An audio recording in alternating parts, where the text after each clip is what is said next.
चाबी ही चोर के पास हो।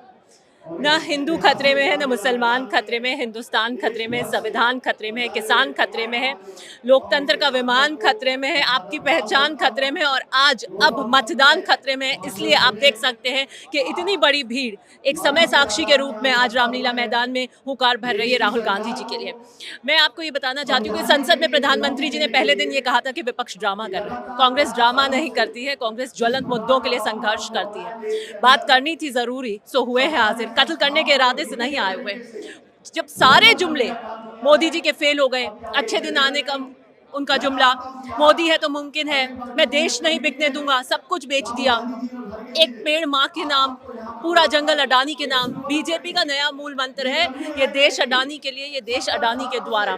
और जब सब जुमले फेल हो गए, इनके नेट बंदी, नोट बंदी, तो ये नया जुमला लेकर आए हैं वोट बंदी। ये इनका नया जनादेश हाईजैक करने का नया राजनीतिक हथियार है।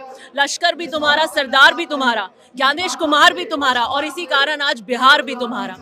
परों को काट दिया है उड़ान से पहले, वोटों को काट दिया है मतदान से पहले। तबले की थाप की तरह हुकूमत की थाप पे बचते हैं ज्ञानेश कुमार। पहले ये बात करते थे कांग्रेस मुक्त भारत की, अब ये वोट मुक्त भारत बनाना चाहते हैं। मुझे लगता है कि जनता जाग चुकी है और आप देखेंगे बार बार संसद में भी राहुल गांधी जी ने उठाया था कि एक ब्राजीलियन महिला का देश की वोटर लिस्ट में नाम है। ये देशभक्ति की बात करते हैं, इनसे सवाल पूछते हैं तो ये हमें देशद्रोही कहते हैं। मैं इनसे कहना चाहती हूँ ये अगर आपने देशभक्ति का ठेका ले ही लिया है तो युवाओं का भविष्य सुरक्षित करो, किसान को बहाल करो, वोट की सुरक्षा दो। हमने दस्तखत किए हैं अपने कत्लनामों पर, हमने दस्तखत किए हैं अपने कत्लनामों पर। हम आसमान की अमानत हैं, ज़मीन की ज़रूरत है, हम देश की ज़रूरत है, क्योंकि हम कांग्रेस हैं। कांग्रेस और देश को अगर आज किसी की ज़रूरत है तो राहुल गांधी जी की ज़रूरत है और उन्होंने जो ये बिगुल बजाया है, लोकतंत्र की जो हत्या ये करना चाहते हैं, इसके खिलाफ हम उनके साथ खड़े हैं। रामलीला मैदान में मौजूद हैं। राहुल गांधी ने यहां से वोट चोरी के खिलाफ बिगुल फूंक दिया है, वोट चोर गद्दी छोड़। आज पूरे रामलीला मैदान में एक ही नारा गूंज रहा है। सबसे पहले तो भारतीय जनता पार्टी जिस तरीके से लोकतंत्र और संविधान पर हमला कर रही है, वोटों की चोरी करके पूरी की पूरी सरकारें चुराई जा रही हैं, उसको लेकर आप क्या कहेंगे और आप इस देश की जनता को एक क्या मैसेज आज रामलीला मैदान से देना चाहेंगे? देखिए, मैं तो ये समझता हूँ कि ये बहुत बड़ा एक इशू है, क्योंकि डेमोक्रेसी की जो खूबसूरती है, उसका एसेंस है, वो उसकी वोटिंग का pattern he. Public at large के पास में जो अधिकार है, जो पावर है, वो इस बात की है कि अगर मेरा नेतृत्व काम नहीं कर रहा है, 5 साल मेरी लाइफ में फ़र्क नहीं डाल पा रहा, मेरी बेसिक नीड्स को, रिक्वायरमेंट को पूरा नहीं कर पा रहा, सो ही हैज़ द राइट, कि उसकी पावर थी इस बात की कि he can change the government, he can change his leadership. आज वो चीज़ बहुत बड़े क्वेश्चन मार्क पर लग गई है। राहुल गांधी जी ने जिस मुद्दे को उठाया है, with proof, with press conferences, 1 by 1 3 conferences करी हैं। उन्होंने हिंदुस्तान के एक आम आदमी के मन में एक बात तो बिठा दी है जरूर कि वोट चोरी हुई है, क्योंकि 240 से शुरुआत हुई भाजपा 2024 के अंदर।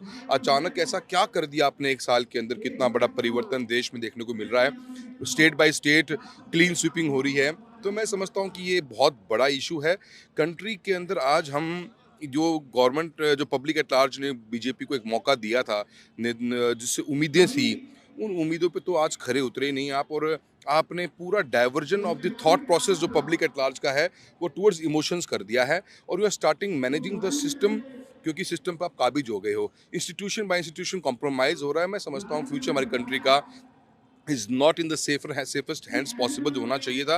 ये टाइम ग्रोथ का था। हमारे कंपटीटर्स, हमारे बॉर्डर्स पे जो कंट्रीज़ बैठी हैं, वो ग्रो कर रही हैं, हमें उनके साथ कम्पीट करना था। आज हर सेकंड यूथ जो ग्रेजुएट है, वो अनएम्प्लॉयड है। तो एजुकेशन का लेवल क्या, आज हम डिजिटल इंडिया की बात करते हैं, क्या है एजुकेशन? जो आज इन एजुकेशन का स्ट्रक्चर कंट्री में दिया, वो कांग्रेस ने दिया। केंद्रीय विद्यालय हों, चाहे हमारे नवोदय विद्यालय हों, हम उनको भी रेप्लिकेट नहीं कर पा रहे। तो दे आर बिगर इश्यूज। और गवर्नमेंट, और उसके ऊपर से जजमेंट की ताकत जो एक वोटर के पास में थी, वो भी आपने वोट चोरी के मार्फत खींच ली। मैं समझता हूँ इस आज रामलीला की इस हुंकार जो रैली है, इसका मैसेज बहुत डाउन द अर्थ जाएगा। पब्लिक सोचने पर मजबूर हो गई है, क्योंकि भाजपा चाहती भी कहीं ना कहीं यही है कि हम रील की दुनिया में रहें न कि रियल की दुनिया में आए। और रील की दुनिया से निकलना हमारे यूथ को पड़ेगा। यूथ हैव टू अंडरस्टैंड कि अगर ये पावर आपकी चली गई, तो फिर आप डेमोक्रेसी में हो चाहे ना हो, उसका कोई भी इम्पैक्ट नहीं पड़ेगा। तो मैं समझता हूँ कि हम सब कार्यकर्ताओं की भी, कांग्रेस के जो वर्कर्स हैं, हम लीडरशिप हमारी है, हम सबको गांव-गांव तक इस बात को पहुँचाना पड़ेगा और लोगों को जगाना पड़ेगा। कहीं ना कहीं कंट्री के अंदर अब वोटिंग ईवीएम से नहीं, बैलेट से होने की डिमांड बढ़ती जाएगी, क्योंकि वी आर नॉट सेफ। हमारा वोट हमारे कंट्रोल में नहीं रहा है और accountability from leadership has gone now to a very different low. आज अकाउंटेबिलिटी पॉलिटिशियन खत्म कर दी है बीजेपी ने, कोई भी टिकट एक वैल्यू रह गई है। तो मैं समझता हूँ ये बहुत बड़ी एक अच्छी शुरुआत है। हालांकि राहुल गांधी जी ने पूरा बिहार के इलेक्शन के अंदर भी इसको पब्लिक एट लार्ज को बताने की कोशिश करी, और पर रिजल्ट कुछ भी रहा हो वो भी अपना आप में क्वेश्चन मार्क जरूर रहेगा। पर ये रैली और वोट चोरी इस डेमोक्रेसी की सबसे बड़ी जो एसेंस है उसके ऊपर बड़ा खतरा है। हमें पब्लिक तक इस बात को पहुंचाना है और लोगों को जागरूक करना है। सर, आज रामलीला मैदान से आप अगर कोई संदेश नरेंद्र मोदी, अमित शाह और इलेक्शन कमीशन को देना चाहें? देखिए, मैं ये चाहता हूँ कि हम इस देश ने बहुत बड़ी गुलामी के बाद आज़ादी पाई है और हमारे जो कॉन्स्टिट्यूशन के निर्माता हैं बहुत एक खूबसूरत हिंदुस्तान की कल्पना करी थी। उसको उस एसेंस को मरने ना दिया जाए। चुनाव हार जीत चलती रहेगी, कोई सदा के लिए नहीं आया है, एक दिन सबको जाना है। हमें लोग कैसे याद करें, ये धब्बा अगर वोट चोरी का इनके माथे पर लगा है तो ये मैं समझता हूँ कि बहुत बड़ी हार है। और ये आने वाले समय के अंदर जनरेशन बाय जनरेशन पीपल ये इस चीज़ को महसूस करेंगे, बातें होंगी, हिस्ट्री लिखी जाएगी इस बात की कि इस तरीके से भी इंस्टीट्यूशंस को काबिज करके। अगर आप एक बात बताइए, पर कैपिटा इनकम हमारी कंट्री में है क्या? $2500। एंड उसमें से अगर आप 10-10 हज़ार रुपये एक महिला को चुनाव के 3 दिन 4 दिन पहले दे दोगे तो कितना सेंसिबिलिटी के साथ हम वोट कर पाएंगे। हमारा एक घर में 3 महिलाएं 30,000 रुपये आ गए, आपका वोट तो चला ही गया। तो अगर हम इस पैटर्न पे चल रहे हैं तो they are creating a benchmarking. Future course में कभी तो परिवर्तन आएगा, तब देश का क्या होगा।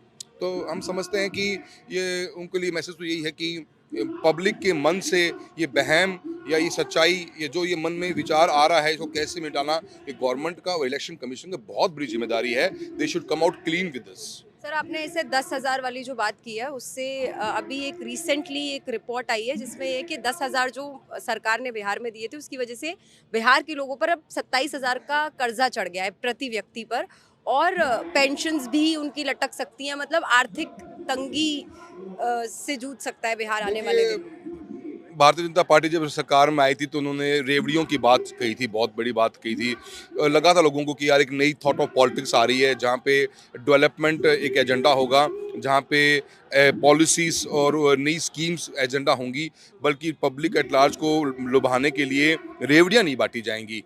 पर सरकार उस ट्रैप में फंस चुकी है और वो उसको बियॉन्ड जा चुकी है। भी आप 10-10 हज़ार रुपये बांट रहे हो, 14,000 करोड़ रुपीज़ आपने बिहार में एक दिन में बांट दिए। आज 14,000 करोड़ पूरा उनका एजुकेशन का बजट नहीं होगा मेरे ख्याल से पूरे स्टेट का। तो सोचना इनको है कि आप बोल क्या रहे हो, आप कर क्या रहे हो। और फ्रीबीज क्या है, आज किसान सम्मान निधि की बात की जाती है, 17 रुपीज़ मिलते हैं पर डे। क्या उसमें किसान का सम्मान बनेगा? हम 4.5 लाख करोड़ रुपए स्पेंड कर चुके हैं इस 17 रुपये पर डे के ऊपर। 4.5 लाख करोड़ में हमारी एजुकेशन, हमारा इरिगेशन पे पैसा लगाया नहीं इस गवर्नमेंट ने, 1 रुपया नहीं लगाया इन बीते हुए 11-12 सालों में। जो canal system Rajasthan, Haryana, Punjab, western UP में है वो सारा नेहरू जी की देन है। और हम आज दाल, दलहन, तिलहन इंपोर्ट कर रहे हैं। 49 लाख टन की हमने इंपोर्टिंग करी है पिछले फाइनेंशियल ईयर में। तो पैसा हमारे पास में है, हम इसको कहाँ लगाएं? फ्रीबीज में लगाएं कि कंट्री में इंफ्रा को खड़े करने में लगाएं? तो there a lot of issues है। तो गवर्नमेंट ने ये जो सोचा है ये रुकेगा थोड़ा ना। अब कोई 12,000 बांट रहा है, कोई 14,000 बांट रहा है, कोई 20,000 बांट देगा, कोई 30,000 बांट देगा, मुझे मैं सत्ता में ला दो। पर ब्लीड कौन कर रहा है? ब्लीड तो कंट्री एट लार्ज कर रही है। और हमारा 50 लाख करोड़ के आसपास का हमारा डेट था, आज वो 250 लाख करोड़ पे चला गया। सो कि क्या करना चाहती सरकार को, सरकार को सोचना पड़ेगा।